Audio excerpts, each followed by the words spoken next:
ان لوگوں کی اللہ رب العالمین کیسی مدد کرتا ہے، جو دین کی تعلیم عام کرتا ہو، جو دین کی باتیں سننے کے لیے اپنا وقت لگاتا ہو، جو حدیث مصطفیٰ کو یاد کرتا ہو، جو حدیث مصطفیٰ کو پہنچاتا ہو، اس کی موت بھی آسانی سے ہوگی۔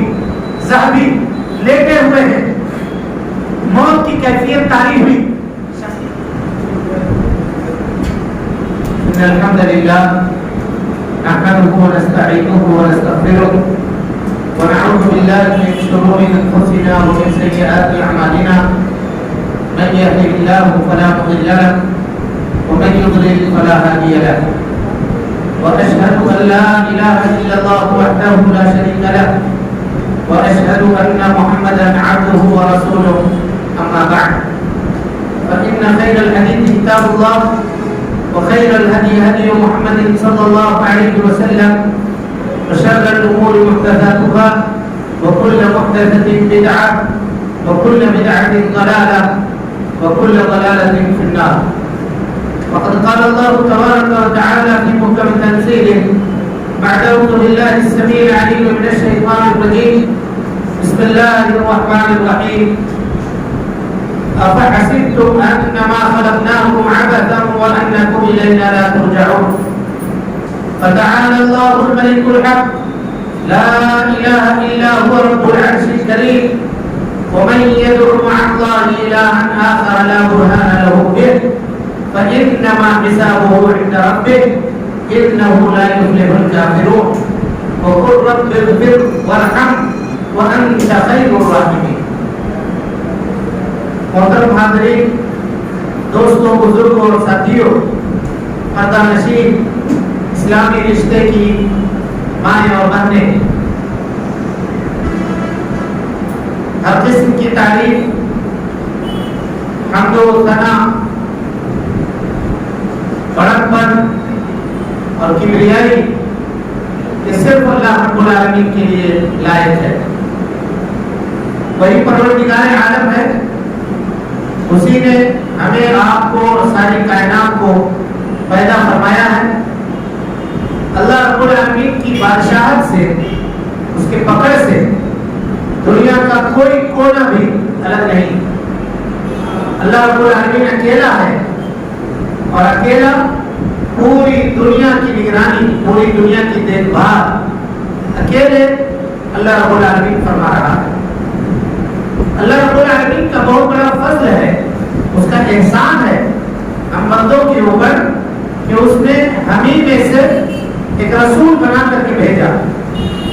ان کا کام یہ تھا کہ وہ لوگوں کو اچھائی کی حکم دیتے تھے، برائی سے روکتے تھے، ایک اللہ کی عبادت کی دعوت دیتے تھے۔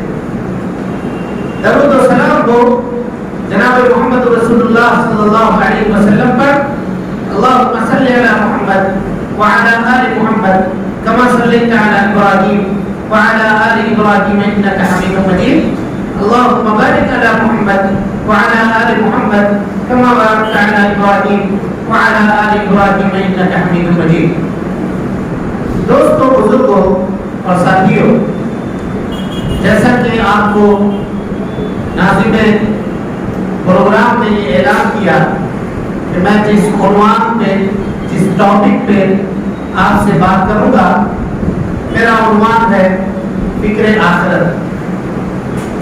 اللہ رب العالمین آخرت کو قائم کرے گا مسلمان ہونے کے حیثیت سے کہ ہم سب مسلمان ہیں۔ اس حیثیت سے ہمارا، آپ کا اس بات کے اوپر ایمان ہے کہ یہ سجی سجائی دنیا، بنی بنائی دنیا، اللہ رب العالمین ایک دن اس کو ختم کر دے گا، ایک دن اس کو مٹا دے گا، ایک دن اس کو قائم نہیں رکھے گا، باقی نہیں رکھے گا۔ ہمارا، آپ کا، ہم سب کا ایمان۔ لیکن سوال یہ ہے کہ اتنی بنی بنائی دنیا، سجی سجائی دنیا، جس پر اتنے انسان رہ رہے ہیں، اتنے جاندار بس رہے ہیں، اپنی زندگی گزار رہے ہیں، دنیا میں اتنی اونچی اونچی عمارتیں بنا رہے ہیں، اتنی اچھی سڑک ہے، سمندر ہے، ندی اور نالے ہیں، زندگی گزارنے کے سارے سامان ہیں،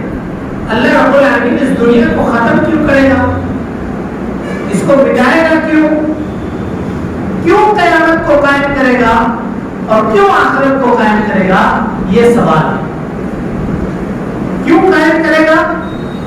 تو اس کا ایک جواب ہے صرف، وہ جواب یہ ہے تاکہ اللہ رب العالمین نیکی کرنے والے لوگوں کو، اچھا کام کرنے والے لوگوں کو ان کے اچھے کاموں کا اچھا بدلہ دے، اس لیے قیامت قائم کرے، اور دنیا میں برے کام کرنے والے لوگوں کو ان کے برے کام کرنے کا برا بدلہ اور سزا اللہ رب العالمین آخرت میں دے، اسی لیے اللہ تعالیٰ قیامت کو قائم کرے گا، آخرت کو قائم کرے گا۔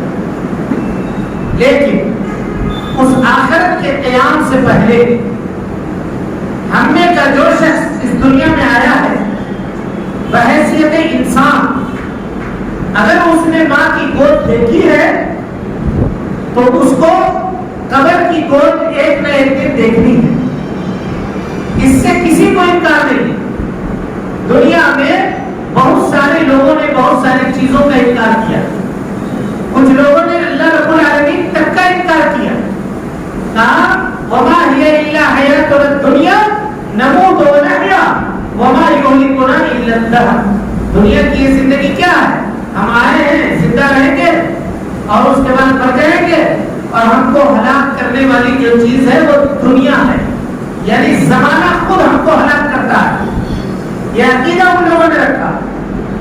لیکن کوئی بھی قوم کسی بھی زمانے میں ایسی نہیں رہی جس نے موت کا انکار کیا، یہ کہا ہو کہ ہم کبھی نہیں مریں گے، ہم ہمیشہ ہمیشہ باقی رہیں گے دنیا کے اندر، ہم ہمیشہ زندہ رہیں گے دنیا کے اندر، کسی نے نہیں کہا۔ سب لوگوں کو یہ یقین ہے کہ اس کو ایک نہ ایک دن مرنا ہے۔ میرے بھائیوں، موت ہے کیا چیز؟ چونکہ فکر آخرت پہ گفتگو ہو رہی ہے تو نبی صلی اللہ علیہ وسلم کی حدیث ہے فَكُلُّ مَن مَاتَ، تم میں کا جو مر گیا فقط قامت قیامتہ، تو جان لو کہ اس کی قیامت قائم ہو گئی۔ اب اس سے قیامت کا معاملہ، اس کے سوال و جواب کا معاملہ قبر سے لے کر کے شروع ہو گیا۔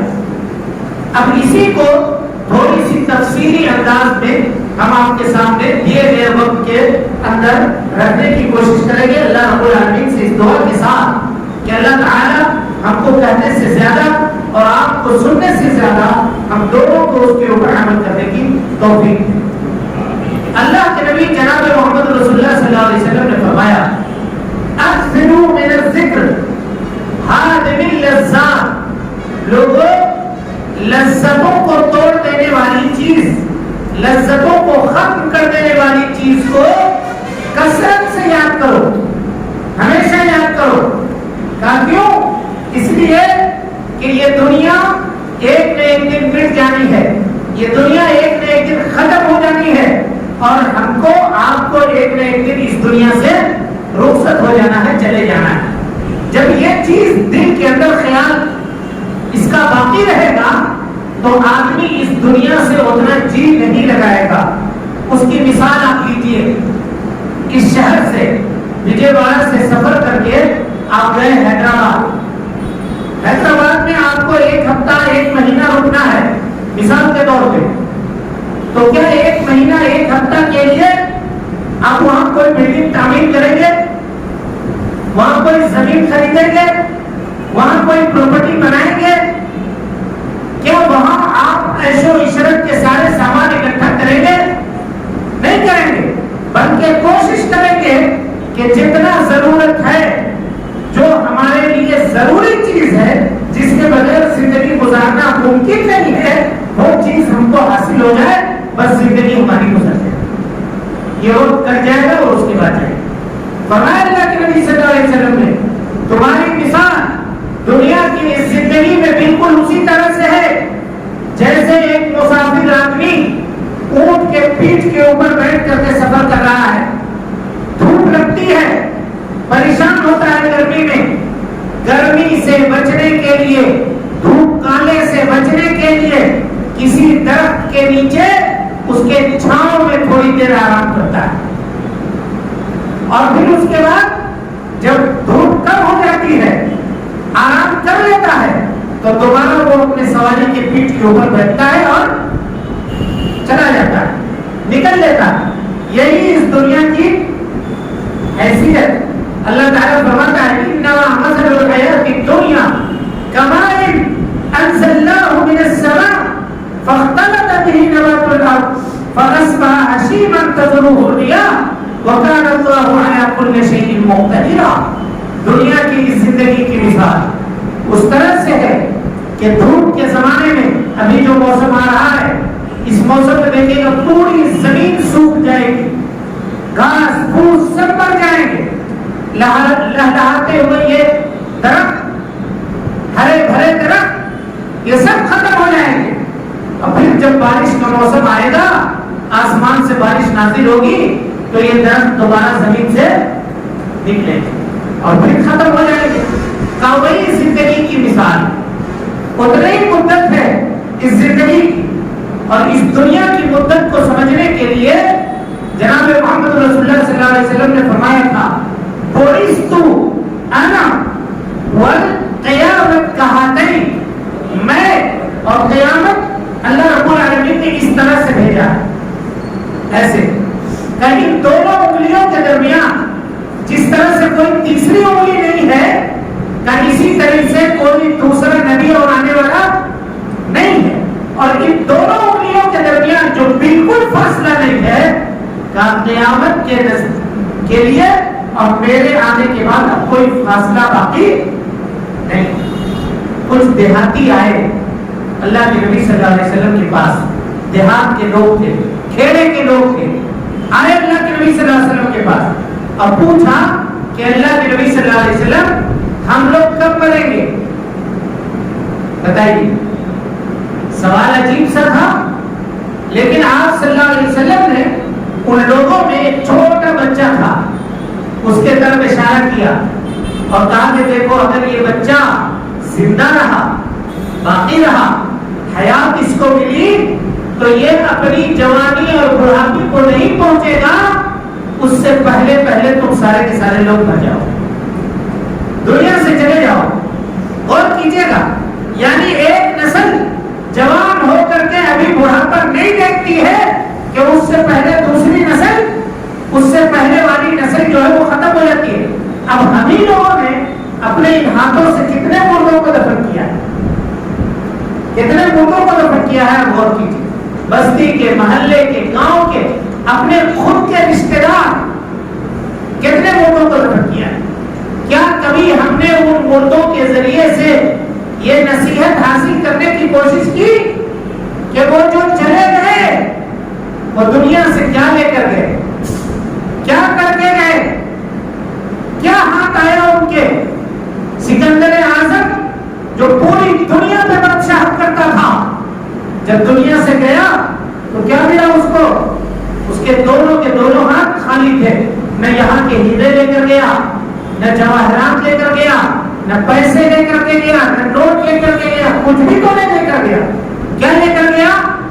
جو عمل اس نے کیا تھا وہی عمل اب قبر میں اس کے ساتھ دینے والا ہے, اور وہی عمل اس کو آخرت کے دن اللہ رب العالمین سے عذاب سے نجات دلانے والا ہے. اگر اس نے نیک عمل کیا تھا تب, اور اگر برا عمل کیا تھا تو پھر اس کا برا اس کا اثر, اس کا برا مرتب ہونے والا ہے اس کے اوپر. اب آپ غور کیجئے ایک بات, اس کو ذرا دھیان سے سمجھیے. نوجوان نسل وہ یہ سمجھتی ہے کہ ابھی ہمارے جوانی کے دن ہیں, چاہے نوجوان بچیاں ہو یا بچے ہوں, وہ یہ سمجھتے ہیں کہ ابھی تو ہمارے جوانی کے دن ہیں, ابھی کھیلنا ہے, کودنا ہے, موج مستی کرنی ہے, گھومنا پھرنا ہے, بوڑھے ہوں گے تو عبادت کر لیں گے. کیا کسی کو یہ گارنٹی ہے کہ وہ دنیا کے اندر آج کی شب میں, آج کی رات میں جو ہم لوگ یہاں پہ اکٹھا ہیں, کیا کوئی گارنٹی دے سکتا ہے کہ صبح سو کر کے ہم سب میں سب جاگ جائیں گے؟ کس نے دے سکتا میرے بھائی؟ آپ غور کیجیے, اس بات کے اوپر غور کیجیے. کوئی گارنٹی نہیں دے سکتا. اسی کو علامہ ابن عثیمین رحمۃ اللہ علیہ نے اپنی کتاب کے اندر بیان فرمایا کہ اتفق العلماء قاطبۃ، پوری دنیا کے عقل مندوں کا اس بات کے اوپر اتفاق ہے علی ان الموت، موت کے لیے کوئی جگہ متعین نہیں، کوئی سبب متعین نہیں ہے. سبب مانے وجہ، کس وجہ سے موت آئے گی یہ متعین نہیں ہے. کوئی یہ کہہ سکتا ہے کہ میں بیماری سے نہیں مروں گا، کوئی یہ کہہ سکتا ہے کہ میں ایسے نہیں مروں گا، کوئی نہیں کہہ سکتا. یا کسی کو اس بات کا پتہ نہیں ہے کہ وہ کب مرے گا، کہاں مرے گا. موت آئے گی اچانک اور آدمی کو اس کی خبر تک نہیں ہوگی. اللہ رب العالمین نے فرمایا لِكُلِّ أُمَّةٍ أَجَلٌ، اللہ نے ہر ایک امت کے لیے اس کے زندگی میں ٹھہرنے کا ایک موقع متعین کر دیا ہے، پیریڈ بنا دیا ہے. زندگی میں جتنا دن وہ زندہ رہے گا اس کو اللہ رب العالمین نے لکھ دیا ہے. اذا جاء اجلهم، جب ان کے موت کا وقت آ جائے، لا يستأخرون ساعة، ایک سیکنڈ کے لیے بھی مہلت نہیں ملے گی، ولا يستقدمون، اور نہ موت ایک سیکنڈ پہلے آئے گی اور نہ ایک سیکنڈ بعد میں آئے گی. جو وقت اللہ رب العالمین نے لکھ دیا ہے اسی وقت میں موت آئے گی اور اسی وقت انسان کو آئے گی اور چل چلاؤ کا وقت ہوگا. اب غور کیجئے، کسی کی موت اللہ کی نافرمانی میں آئے گی، کسی کی موت اللہ رب العالمین کی فرما برداری میں آئے گی. تو وہ مرنے والا اچھا ہے جو اللہ کی فرما برداری میں مر رہا ہے، یا وہ مرنے والا بہتر ہے جو اللہ کی نافرمانی میں مر رہا ہے؟ کون بہتر ہے بھائی؟ کون بہتر ہے؟ فرما برداری میں جو مر رہا ہے. اسی کو اللہ رب العالمین نے بیان فرمایا. غور کیجیے گا، یا ایھا الذین آمنوا اتقوا اللہ، اے ایمان لانے والوں اللہ کا تقوی اختیار کرو. اس میں ایمان لانے والے مرد اور ایمان لانے والی عورتیں یہ دونوں داخل ہیں کہ اللہ کا تقوی اختیار کرو. ولا تموتن، اور تمہاری موت نہ آئے مگر اس حال میں کہ تم مسلمان ہو.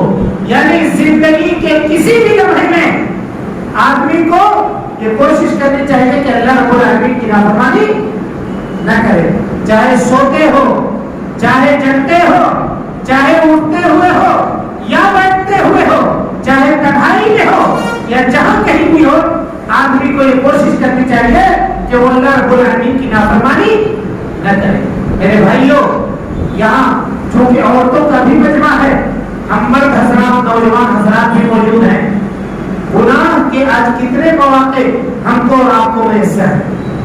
آدمی جب محفل میں ہوتا ہے، مجلس میں ہوتا ہے، اس وقت وہ نیک ہوتا، پارسا ہوتا ہے.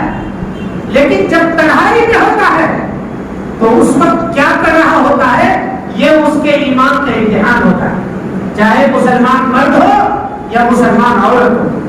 غور کیجیے نبی صلی اللہ علیہ وسلم کی حدیث.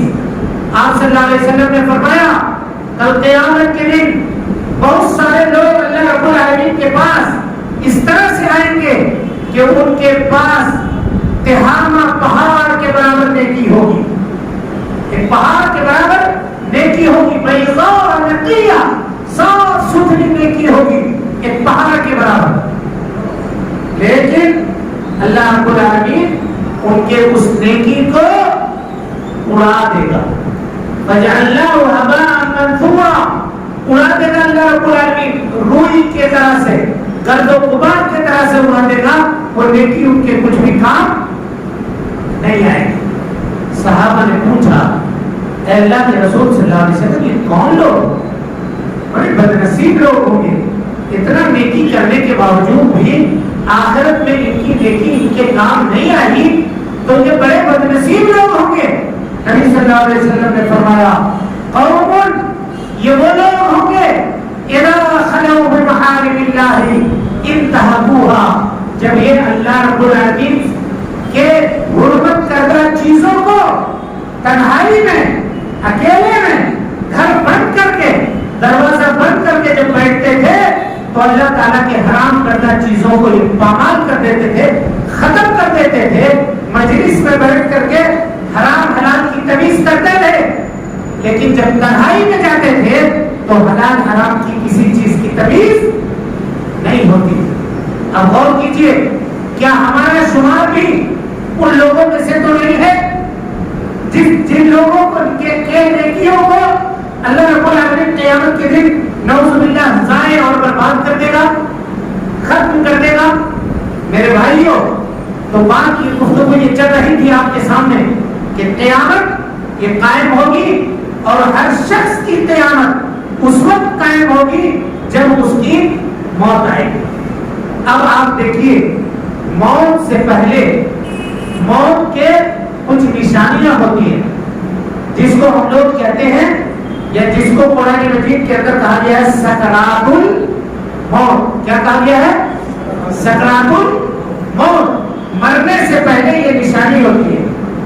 اللہ رب العالمین نے نیند کو بھی موت کہا ہے، قرآن مجید میں نیند کو بھی موت کہا ہے، اور ان دونوں میں کنیکشن ہے. اب غور کیجئے گا، دونوں میں کنیکشن ہے.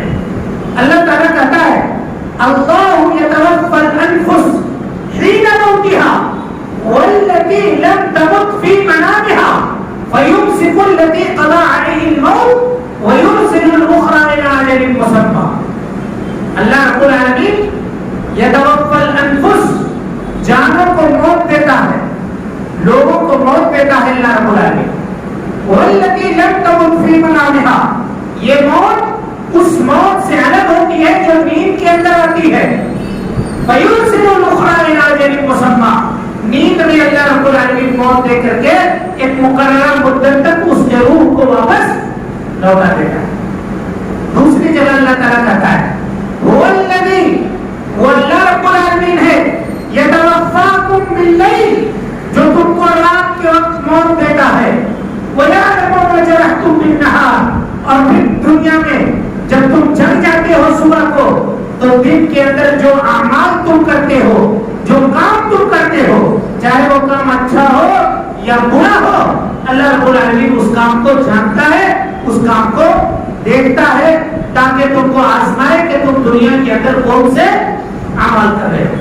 یعنی موت کی بہن کیا ہے؟ نیند ہے. موت کی بہن کیا ہے؟ نیند. اب آئیے، آدمی جب نیند میں جاتا ہے تو بے خبر ہوتا ہے. آپ جانتے ہوں کہ گھر میں سوئے ہوئے لوگ، چور آیا، داخل ہوا، چوری کیا، سامان لے کے چلا گیا، گھر والوں کو پتا نہیں چلتا ہے.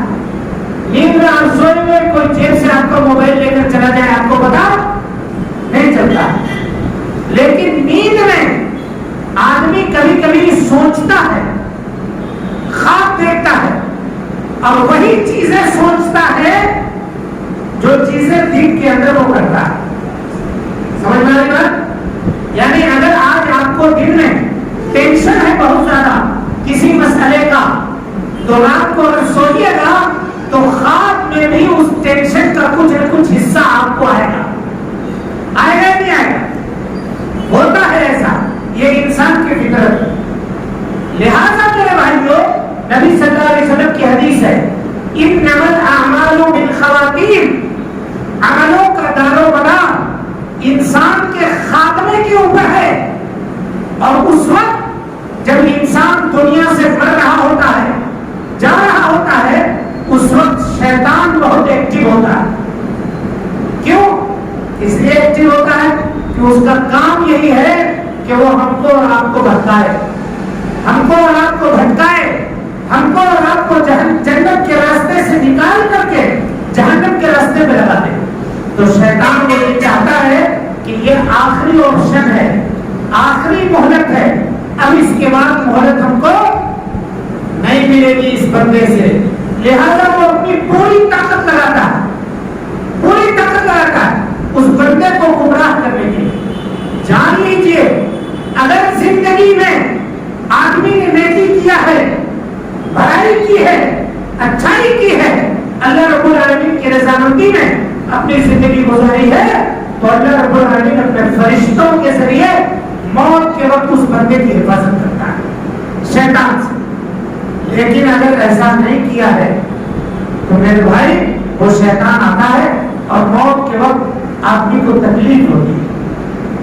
اتنی تکلیف ہوتی ہے صحابی حضرت سعد بن عبادہ رضی اللہ عنہ، انہوں نے اپنے بیٹے سے کہا تھا کہ اے بیٹا، کاش کوئی عقلمند آدمی ہوتا مرتے وقت اور اس کے سامنے میں بیٹھا ہوتا اور وہ مجھ کو بتاتا کہ موت کی تکلیف کیسے ہوتی ہے،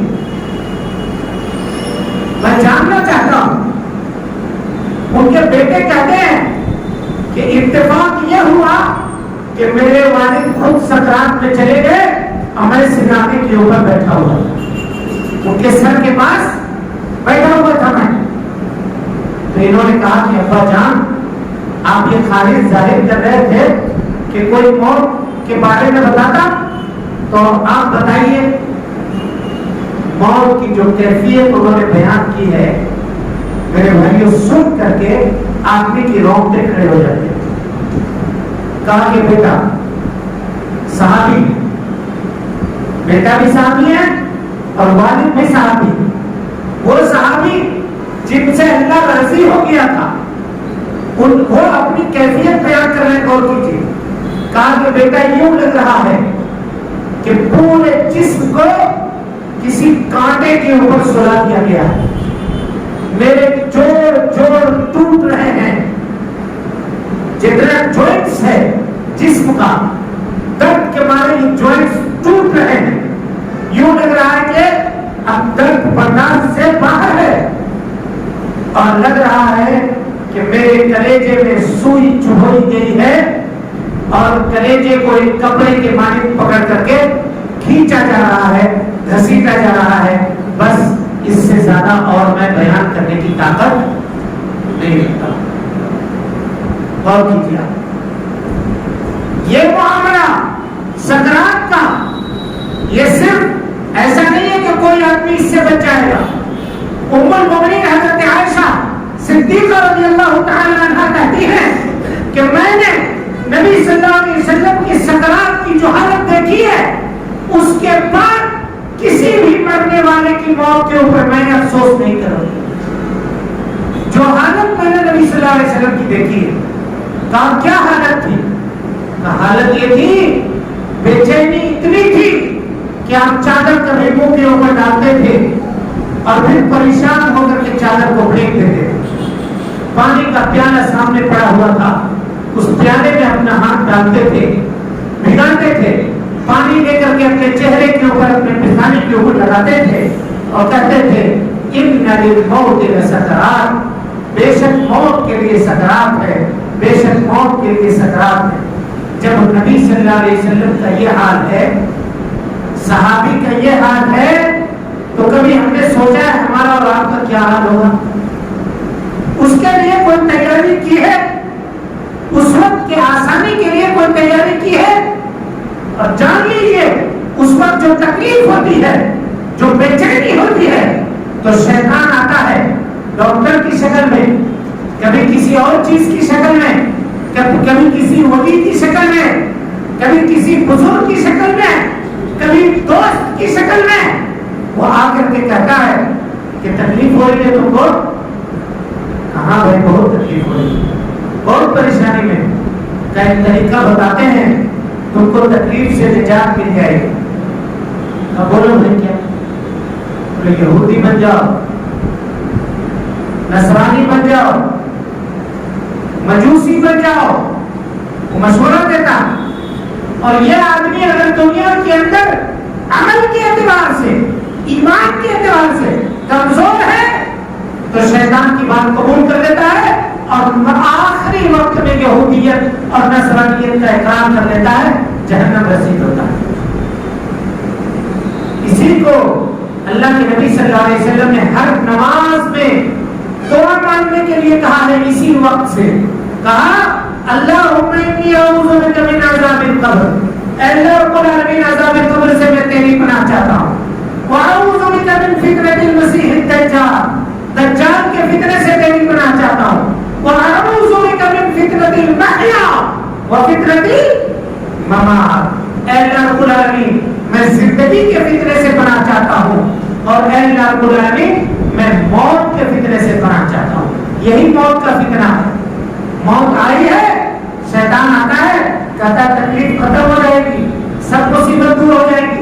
یہودیت کا اقرار کرو، نصرانیت کا اقرار کرو، میرے اوپر ایمان لے آؤ، میری بات مان لو، اور یہ بندہ تیار ہو جاتا ہے، آخری وقت میں شرک کرتا ہے، اور شرک کرنے کے نتیجے میں اللہ رب العالمین اس کو جہنم میں داخل کرتا ہے۔ یہ کیوں ایسا ہوتا ہے؟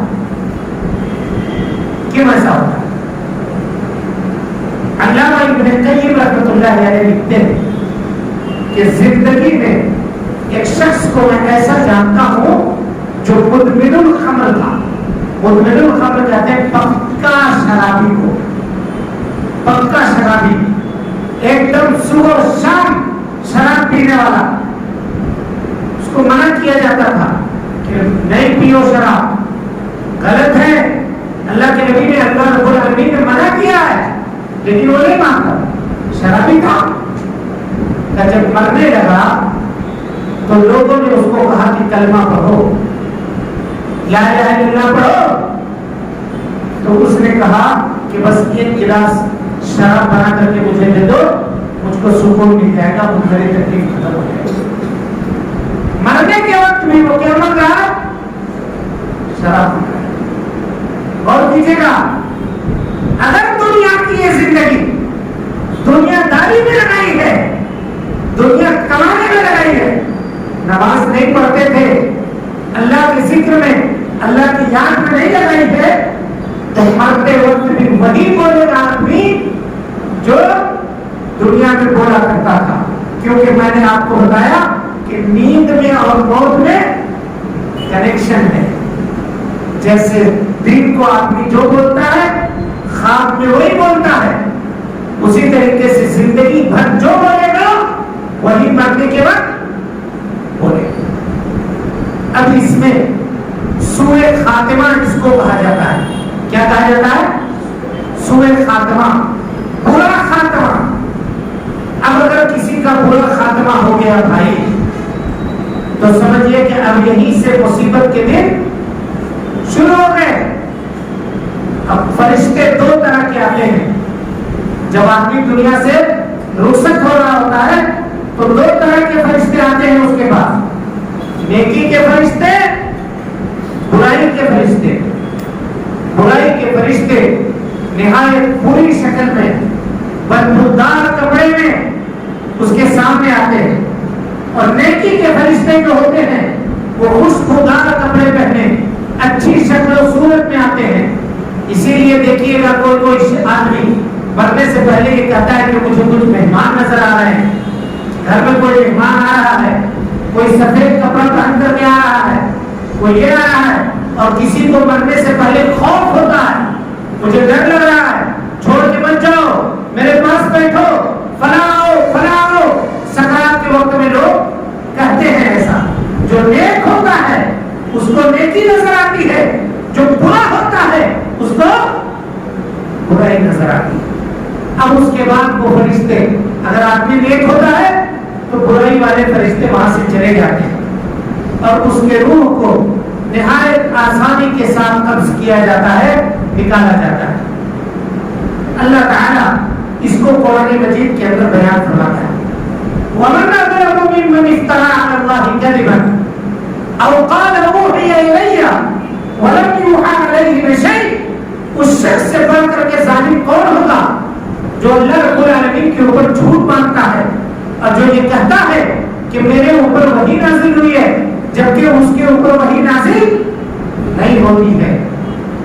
حَتَّىٰ إِذَا تَوَفَّتْهُ الْمَلَائِكَةُ بَاسِطُو أَيْدِيهِمْ، فرشتے اس کے سامنے حاضر ہوتے ہیں اس کے موت کے وقت، باسطُو أَيْدِيهِمْ، یعنی اس کو مارتے ہیں، اس کے پیٹھ میں، اس کے چہرے میں، اس کے سینے کے اوپر، اور کہتے ہیں اخرجوا انفسکم، نکالو اپنی روح کو، اليوم تجزون عذاب الهون بما كنتم تقولون على الله غير الحق وكنتم عن آياته تستكبرون۔ آج کے دن تم کو دردناک عذاب سے دوچار کیا جائے گا، رسوا کیے جانے والے عذاب سے آج کے دن تم دوچار کیے جانے والے ہو۔ اور میرے بھائیوں، اس کو فرشتے حتی اذا توفاهم الملائکہ یضربون بأیدیہم فرشتے اس کو اپنے ہاتھ سے چاٹا مارتے ہیں، اٹھا اٹھا کے پٹکتے ہیں، اس کے جسم سے اس کے روح کو نکالتے ہیں. اب بتائیے وہ کتنی تکلیف میں ہوگا، کتنی مصیبت میں ہوگا. یہ تکلیف، یہ مصیبت میرے بھائیوں، اس کے آنے کے چند اسباب ہیں اور اس کے ختم کرنے کے چند اسباب.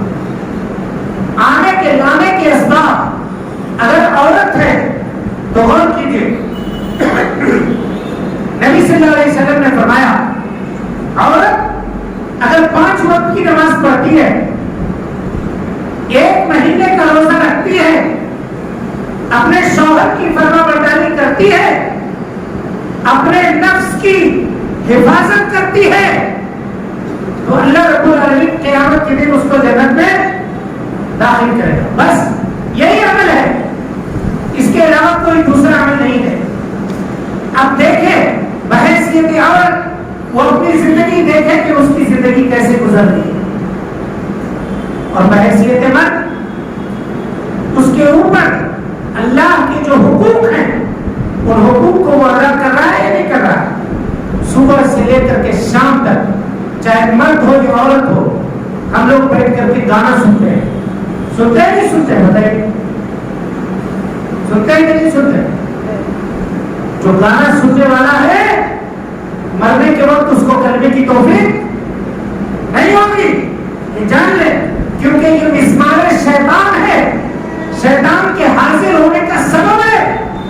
موت کے وقت بھی گانا سننے کی طرف اس کو ہوگی، میوزک سننے کی طرف اس کو ہوگی. اسی طریقے سے جو بے نمازی ہے، چاہے مرد ہو یا عورت ہو، کبھی بھی وہ اس کا حسن خاتمہ نہیں ہو سکتا.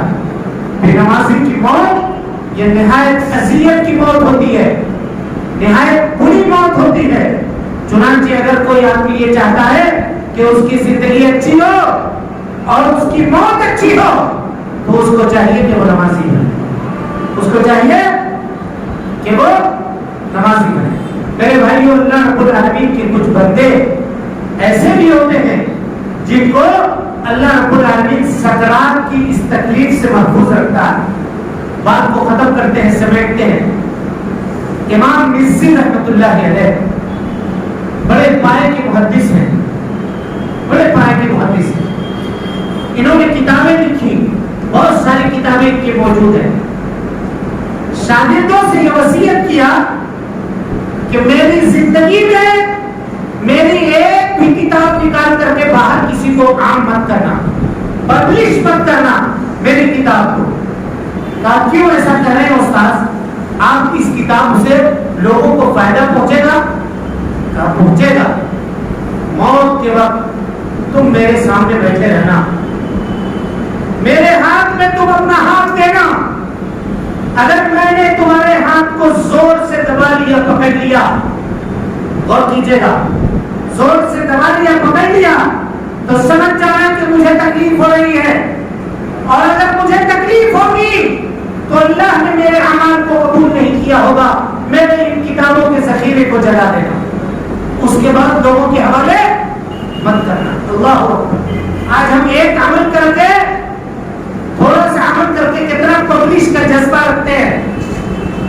کیسا ہم چاہتے ہیں کہ لوگوں میں میرا نام ہو، لوگ مجھ کو جانیں. یہ سبب ہوتا ہے دنیا کے اندر لوگوں کا، کہ معاملے کا. امام مصری جیسا پائے کا محدث، شاگرد ان کے کہتے ہیں شیبہ کہ میں بیٹھا ہوا تھا، استاد کی اوپر سکرات کی کیفیت طاری ہو گئی. اللہ کہ میں نے ان کے ہاتھ میں اپنا ہاتھ دیا، اور کب ان کی روح کو قبر سے عنصری سے پرواز کر گئی یہ مجھ کو پتا تک نہیں چلا. ایسے بھی اللہ کے بندے روح زمین کے اوپر ہوتے ہیں. میرے بھائیوں، امام شیبہ ہیں، بڑے محدث ہیں، پائے کے محدث ہیں. پوری زندگی حدیثوں کے نشر میں لگا دی انہوں نے، حدیثوں کے اشاعت میں انہوں نے لگا دی. غور کیجیے گا، یہ امام ذہبی شیبہ نے کہا، شیبہ یہ ان کے شاگرد تھے امام مصری کے، یہ امام ذہبی ہیں. غور کیجیے گا، ایک علمی بات آپ کو بتا رہا ہوں، بات یاد آ گئی